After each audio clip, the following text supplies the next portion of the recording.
চলো তোমাদের সাথে এই মেহেন্দি লুকের ভিডিওটি শেয়ার করছি। ভিডিওটি শেষ পর্যন্ত দেখে জানিও তোমাদের কেমন লেগেছে। আর এই প্রোডাক্টগুলো দেখে কিন্তু কেউ ভেবো না সামারে আমি এইসব প্রোডাক্ট কেন ইউজ করছি।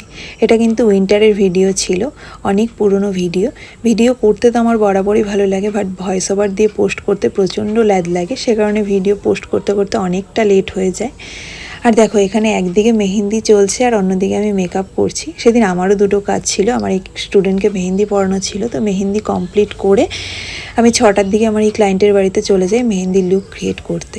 আর ও কিন্তু একদম সফটের মধ্যে একটা লুক চেয়েছিল, আর বুকিং করার সময়ও আগেও বলেছিল হেয়ারে ক্রিম্পিং করবে না, ক্রিম্পিং ছাড়া যে কোনো ধরনের হেয়ারস্টাইল করবে, সেই হিসাবেই আমি করেছি। আর এখানে একদিকে মেহেন্দি চলছে, অন্যদিকে আমি মেকআপ করছি। কাজ করতে একটু প্রবলেম হয়, বাট কি আর করা যাবে, এভাবেই আমাকে ম্যানেজ করে নিতে হয়েছিল।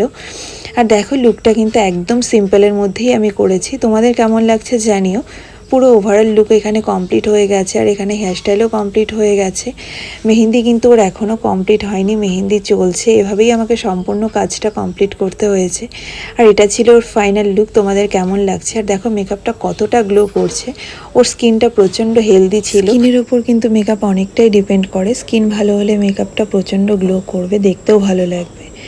তো এরপর কিন্তু আমি ওর হলদি লুকের ভিডিও শেয়ার করব। আজকের মতো এতটুকুই। তোমাদের এই লুকটা কেমন লেগেছে জানাতে ভুলো না। ভালো লাগলে লাইক কমেন্ট করে পাশে থেকো। আজকের মতো এতটুকুই। টাটা।